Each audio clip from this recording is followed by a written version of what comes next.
Hello നമസ്കാരം, എല്ലാവർക്കും എൻ്റെ ചാനലിലേക്ക് വീണ്ടും സ്വാഗതം. ഇന്നത്തെ വീഡിയോയിൽ നമ്മൾ നോക്കുന്നത് EPFന്റെ KYC അപ്ഡേഷൻ എങ്ങനെ ഓൺലൈനായി ചെയ്യാം എന്നുള്ളതാണ്. നിലവിൽ PFന്റെ പ്രൊഫൈലുള്ള വ്യക്തികൾക്കാണ് KYC വിവരങ്ങൾ അപ്ഡേറ്റ് ചെയ്ത് നൽകാൻ സാധിക്കുന്നത്.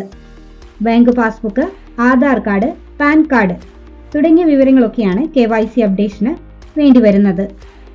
വീഡിയോ ഇഷ്ടമാകുകയാണെങ്കിൽ ലൈക്ക് ചെയ്യാനും ഷെയർ ചെയ്യാനും ചാനൽ സബ്സ്ക്രൈബ് ചെയ്യാനും മറക്കല്ലേ. ഗൂഗിളിൻ്റെ പുതിയൊരു പേജ് ഓപ്പൺ ചെയ്യുക.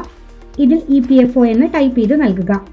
ഓപ്പൺ ആയിട്ട് വരുന്ന പേജിലെ എംപ്ലോയീസ് പ്രൊവിഡന്റ് ഫണ്ട് ഓർഗനൈസേഷൻ എന്നുള്ള ഫസ്റ്റ് ഓപ്ഷൻ ഒന്ന് ക്ലിക്ക് ചെയ്ത് നൽകുക. നെക്സ്റ്റ് വരുന്ന പേജിൽ സർവീസസിൽ ഫോർ എംപ്ലോയീസ് എന്നുള്ള ഓപ്ഷനാണ് സെലക്ട് ചെയ്യേണ്ടത്. അടുത്തതായിട്ട് ഓപ്പൺ ആയിട്ട് വരുന്ന പേജിൻ്റെ താഴേക്കായിട്ടൊന്ന് സ്ക്രോൾ ചെയ്യുന്ന സമയത്ത് ഇതിൽ കാണിച്ചിരിക്കുന്ന മെമ്പർ UAN എന്നുള്ള ഓപ്ഷൻ ഒന്ന് ക്ലിക്ക് ചെയ്ത് നൽകുക. നെക്സ്റ്റ് ഓപ്പൺ ആയിട്ട് വരുന്ന അലേർട്ട് മെസ്സേജ് ഒന്ന് ക്ലോസ് ചെയ്തതിന് ശേഷം UAN നമ്പറും പാസ്വേഡും സൈറ്റിലെ ക്യാപ്ചയും കൊടുത്തതിന് ശേഷം സൈൻ ഇൻ എന്നുള്ള ഓപ്ഷൻ ക്ലിക്ക് ചെയ്ത് നൽകാവുന്നതാണ്. ആധാറുമായി ലിങ്ക് ചെയ്തിരിക്കുന്ന ഫോണിലേക്ക് ഒരു OTP മെസ്സേജ് വരുന്നതാണ്. ഈ ഒരു OTP കൃത്യമായി സൈറ്റിൽ നൽകിയതിന് ശേഷം ക്യാപ്ചയും കൊടുത്ത് വീണ്ടും സബ്മിറ്റ് എന്നുള്ള ഓപ്ഷൻ ക്ലിക്ക് ചെയ്ത് കൊടുക്കാവുന്നതാണ്. OTP വിവരങ്ങൾ കൊടുത്താൽ മാത്രമാണ് പേജിലേക്ക് ഓപ്പൺ ആയിട്ട് വരിക.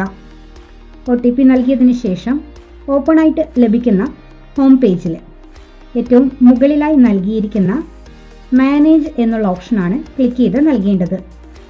മാനേജ് എന്നുള്ള ഓപ്ഷൻ ഒന്ന് ക്ലിക്ക് ചെയ്ത് കൊടുക്കുക. ഇതിൽ കൊടുത്തിരിക്കുന്ന KYC എന്നുള്ള ഓപ്ഷൻ ഒന്ന് ക്ലിക്ക് ചെയ്യുക.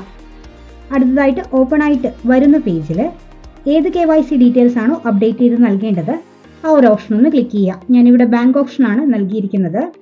ബാങ്ക് എന്നുള്ള ഓപ്ഷൻ ക്ലിക്ക് ചെയ്യുക. ഡിഫോൾട്ടായിട്ട് EPF ഹോൾഡറുടെ പേര് അവിടെ കാണിക്കുന്നതാണ്. അക്കൗണ്ട് നമ്പർ കൃത്യമായി ഒന്ന് ടൈപ്പ് ചെയ്യുക. കൺഫേം അക്കൗണ്ട് നമ്പർ എന്നുള്ള ഓപ്ഷനിൽ വീണ്ടും ഒന്നും കൂടി അക്കൗണ്ട് നമ്പർ കൺഫേം ചെയ്യുക.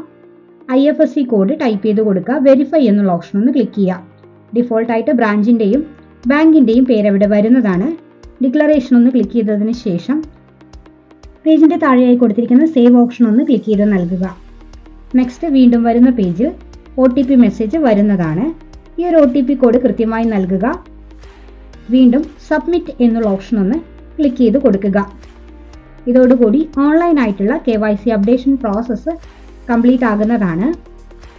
വീണ്ടും വരുന്ന പേജിൽ KYC വിവരങ്ങൾ ആപ്ലിക്കേഷൻ സ്റ്റാറ്റസിൽ വെരിഫിക്കേഷൻ അണ്ടർ പ്രോസസ് എന്ന് കാണിച്ചിട്ടുണ്ട്.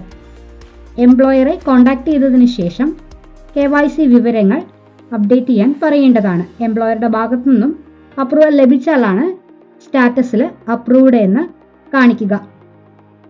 ഓൺലൈനായിട്ട് ഏത് KYC വിവരങ്ങൾ അപ്ഡേറ്റ് ചെയ്താലും എംപ്ലോയറെ കോൺടാക്ട് ചെയ്താണ് വിവരങ്ങൾ അപ്ഡേഷൻ നേടേണ്ടത്.